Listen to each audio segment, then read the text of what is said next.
तो हेलो दोस्तों, जय श्री श्याम। कैसे हैं आप सब? तो आप लोग देख सकते हो भाई, मार्केट में क्या था। निफ्टी बैंक को देख लेते हैं। मार्केट ने देखो एक अच्छी सेलिंग करी। उसके बाद मार्केट ने एक अच्छी रिकवरी भी करी, अच्छे पॉइंट की। इसको आप रिट्रेसमेंट भी बोल सकते हो। और उसके बाद फिर से सेलिंग हुई है। तो ऐसे में जो बायर यहाँ पे 58,501 पे बैठे थे, वो सभी निकल चुके हैं। नीचे बायर के एसएल है नहीं। अगर मार्केट को नीचे जाना है तो उसको बायर के एसएल क्रिएट करने पड़ेंगे। और आप देख सकते हो निफ्टी बैंक 500 के नंबर के नीचे जाके क्लोज किया मार्केट ने। और बीच में 3 दिन का भाई छुट्टी का भी टाइम था, 3 दिन का ऑफ डे था। तो ऐसे में जो भी सेलर यहाँ पे 500 के नीचे आए होंगे, उन्होंने अपनी पोजीशन ज़्यादा होल्ड नहीं करी होगी। कुछ होल्ड करी होगी। तो मार्केट क्या कर सकता है कल, मैं बता देता हूँ। अगर मार्केट डायरेक्ट 500 के नंबर को तोड़ के ऊपर जाता है तो ऐसे ऐसे करके हायर हाई बनाता हो मार्केट, थोड़ा बहुत ऊपर जा सकता है। और ऐसे में मार्केट यहाँ से फिर गिर सकता है। तो ऐसे में हमारा सेलिंग का प्लान रहेगा। एक सिनेरियो तो ये है। और इसमें मार्केट को अगर ऊपर जाना है तो मार्केट पहले क्या करेगा, क्योंकि यहाँ पे कुछ ज़्यादा सेलर तो है नहीं, ठीक है। तो ऐसे में मार्केट क्या कर सकता है, एग्जिट यहाँ से मार्केट नीचे की तरफ जाए और कुछ सेलर को ऐड करे और फिर मार्केट बाइंग साइड में चली जाए।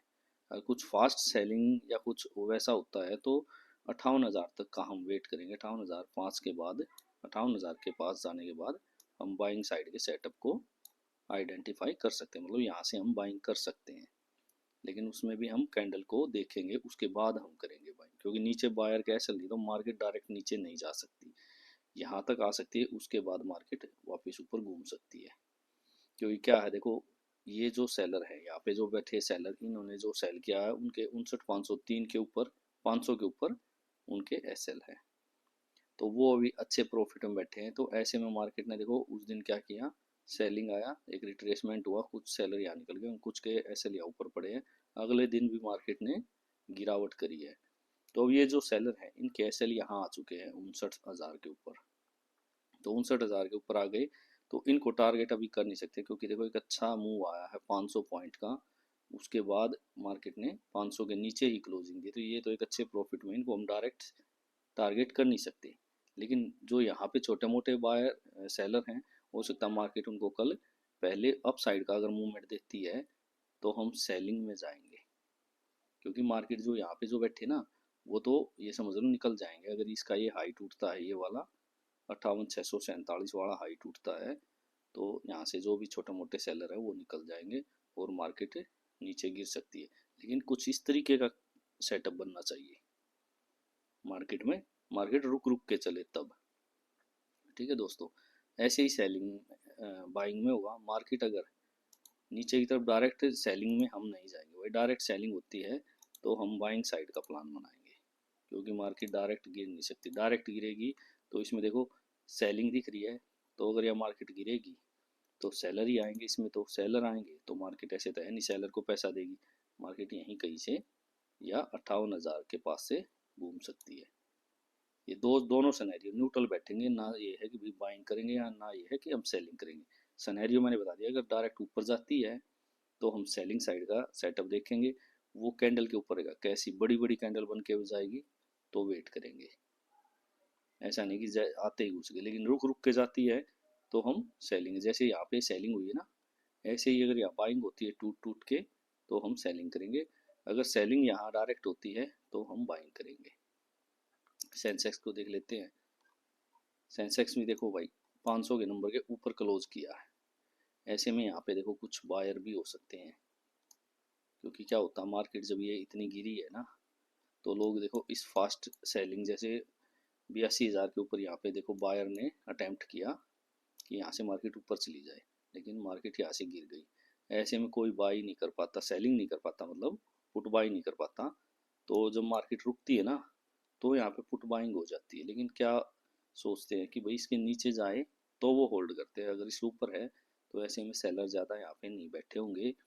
कुछ छोटे मोटे जो बायर इस सपोर्ट को देख के 81,500 को देख के अगर यहाँ बैठे हैं तो मार्केट हो सकता है कल पहले उनको नीचे की तरफ निकाल ले और धीरे धीरे धीरे धीरे नीचे गिरे और यहाँ कहीं से मार्केट बाइंग साइड में जा सकती है।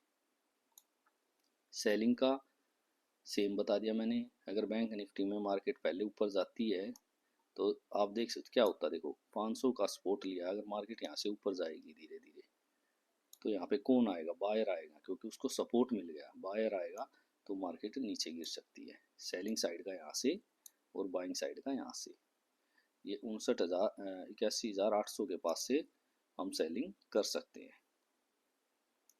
यहाँ से अगर हमें कोई सेटअप मिलता है तो इस रेजिस्टेंस से हम सेलिंग कर सकते हैं। एक 800 का नंबर होता है, ये साइकोलॉजिकल नंबर होते हैं। देखो यहाँ से मार्केट गिरी है एकदम से, तो हमारा यहाँ से मार्केट गिर सकती है, इसका ब्रेकआउट करके मार्केट नीचे गिर सकती है। तो दोनों सिनेरियो मैंने आपको बता दिए हैं, ये आप ऐड कर सकते हो 81,262 या 81,200, मतलब थोड़ा बहुत ऊपर नीचे हो सकता है, लेकिन यहीं कहीं से बाइंग का सेटअप बनेगा। अगर मार्केट रुकती हुई दिखे तो बाइंग कर सकते हैं। निफ्टी में देख लेते हैं, देखो सारे जितने भी अपने इंडेक्स हैं तीनों सारे एक राउंड नंबर के पास क्लोज हुए, जैसे 25,500, सेंसेक्स 81,500, 58,500, तो ये अभी सारे इसके पास है, तीनों एक जगह पे है बिल्कुल। तो ऐसे में देखो 25,000 के ऊपर ही क्लोज करी है मार्केट ने, तो ऐसे में कुछ बायर के देखो एसएल है नहीं, क्योंकि ये क्लोजिंग प्राइस जैसे ही टूटा बायर सारे निकल गए और सेलर ज़्यादा इनवाइट हो नहीं पाए, तो मार्केट हो सकता है कल इसको थोड़ा बहुत ब्रेक डाउन करे, ठीक है, और मार्केट यहाँ कहीं से वापस घूम जाए। बाइंग साइड का प्लान यहाँ पे रहेगा। सेम सेलिंग का है, मार्केट यहाँ कहीं जाए और 100 तक, क्या बोलते हैं दिखा देता हूँ मैं, मार्केट यहाँ कहीं तक जाए 1,008-10 तक जाए, 25,110 तक, यहाँ कहीं से मार्केट अगर सेलिंग का प्लान अगर हमें करना तो यहाँ कहीं से मार्केट अगर नीचे खुल के मार्केट डायरेक्ट ऊपर जाता है तो यहीं कहीं से हम सेलिंग कर सकते हैं। ठीक है दोस्तों, क्योंकि ये जो आई टूटेगा ना, पिछला स्विंग टूटेगा तो जो भी सेलर छोटे मोटे बैठे हैं वो यहाँ से निकल जाएंगे, और 25,000 के नीचे जिनका स्टॉप लॉस है, जो बायर बैठे हैं, हो सकता मार्केट पहले उनको निकाल ले। अगर ऊपर जाना है तो पहले इनको निकाल लेगी, नीचे जाना तो पहले ऊपर वालों को निकाल लेगी और फिर नीचे की तरफ निकल जाएगी। ठीक है दोस्तों, तो अगर वीडियो आपको अच्छी लग रही है और समझ में नहीं आ रहा हो कुछ तो आप कमेंट में लिख सकते हो, मैं आपको बता सकता हूँ, क्योंकि इसमें ना मैं ये देखना कि बायर इसमें काम करेंगे या सेलर इसमें काम करेंगे। देखो मार्केट का ट्रेंड है डाउन, नीचे जाएगी तो सेलर काम करेंगे, सेलर काम करेंगे तो उनके अपोजिट अगर हम काम करते हैं तो उनके एसएल हंट होंगे, उनके एसएल हंट होंगे तो मार्केट ऊपर जा सकता है। अगर मार्केट यहाँ से ऊपर जा रही है तो इसमें ऐसा नहीं कि बायर घुस जाएंगे, ये जाएगी इन जो जो यहाँ पे जो सेलर बैठे ना इनको निकालने जाएगी। जब ये निकल जाएंगे सारे डर के, तो जब तक इसका ब्रेकडाउन नहीं होगा तब तक इसमें सेलर काम करेगा नहीं। ठीक है, अभी तो सेलर ने काम कर रखा है, लेकिन जब ये निकल ही जाएंगे तो ऐसा नहीं कि यहाँ से गिरने लग जाएगी तो वो काम कर लेंगे, वो वेट करेंगे इसका लो टूटने का, लेकिन हम सेलिंग करेंगे यहाँ कहीं से, क्योंकि सेलिंग का अगर यहाँ से मार्केट कहीं से या ऊपर जाके 59,000 का ब्रेकआउट करती है तो हम यहाँ से भी सेलिंग कर सकते हैं नीचे के लिए।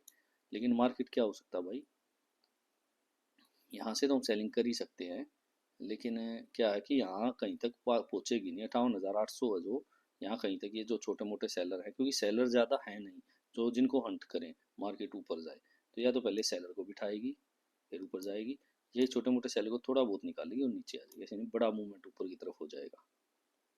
तो ऐसे में हमें रुक के काम करना है, ये नहीं कि भाग के घुस जाए। तो वीडियो अच्छी लग रही है तो चैनल को लाइक सब्सक्राइब करें। Thank you so much.